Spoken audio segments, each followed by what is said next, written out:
اسے ظلم اور معاشرتی کنٹرول کا آلہ قرار دیا۔ اقوام متحدہ میں افغانستان کے لیے انسانی حقوق کے خصوصی نمائندے رچرڈ بینٹ نے کہا، سزا سے متعلق یہ دستور نتائج کے لحاظ سے سنگین ہوگا۔ افغان قومی سلامتی کے سابق سربراہ رحمت اللہ نبیل نے اسے مذہب کا سیاسی استعمال اور سخت گیر قرار دیا، جبکہ آسٹریلیا میں افغانستان کے سفیر منیزہ بختیاری نے کہا کہ ضابطانہ آبرانہ نظریہ کاز قرار دیا اور کہا کہ یہ قانون کے بجائے سماجی کنٹرول کا ذریعہ ہے۔ قانونی ماہرین کے مطابق یہ ضابطہ انسانی وقار، شہری مساوات، قانونی انصاف کو پامال کرتا ہے اور قانون کے نام پر تشدد اور امتیاز کو سرکاری طور پر جائز قرار دیتا ہے۔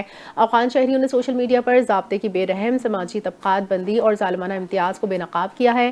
ماہرین کے مطابق یہ ضابطہ خوف، جبر، اطاعت کے ذریعے معاشرے کو کنٹرول کرنے کی کوشش ہے۔ اس سے انسانی حقوق، معاشرے اور سیاسی ڈھانچہ شدید متاثر ہوگا۔ سانحہ کپواڑہ مقبوضہ جموں کشمیر میں بھارتی ریاستی جبر اور نام نہاد جمہوریت کے سیاہ ترین چہرے کی واضح مثال ہے۔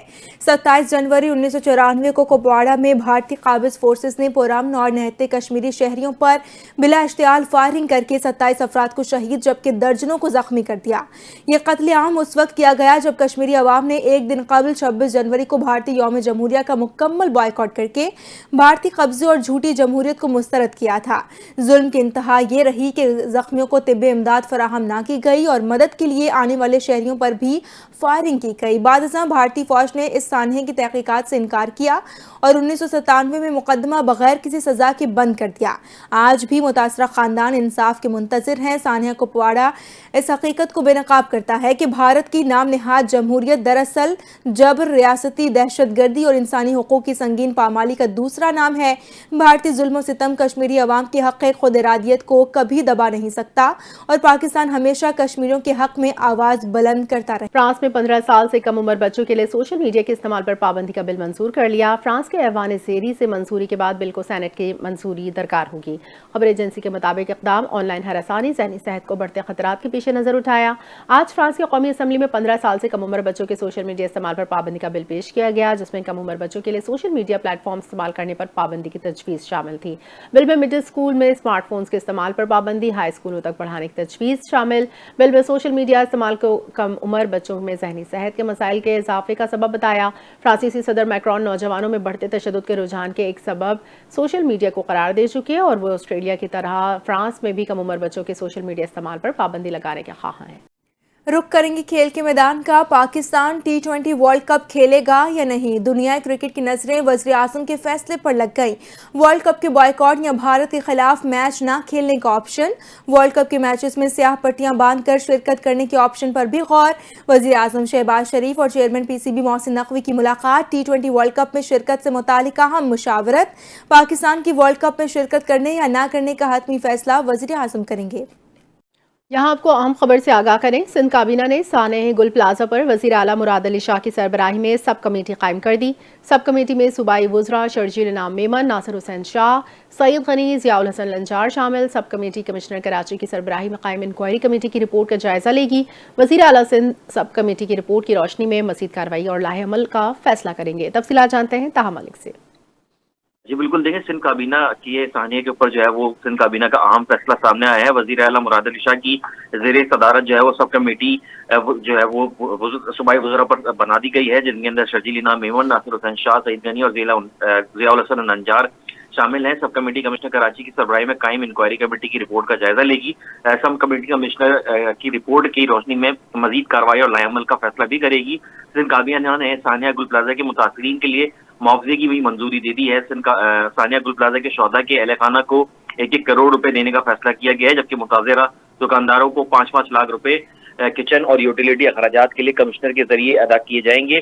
ہم وزیر اعلیٰ کا کہنا تھا سندھ کابینہ کے اندر کہ ہم سب کی کو یہ ذمہ داری ہے کہ متاثرین کو ہر ممکن ریلیف فراہم کیا جائے، جبکہ کابینہ کی متاثرہ دکانداروں کو 1 کروڑ روپے بلا سود قرضہ فراہم کرنے کی بھی جو ہے وہ منظوری دے دی گئی ہے۔ بہت شکریہ طاہا ملک۔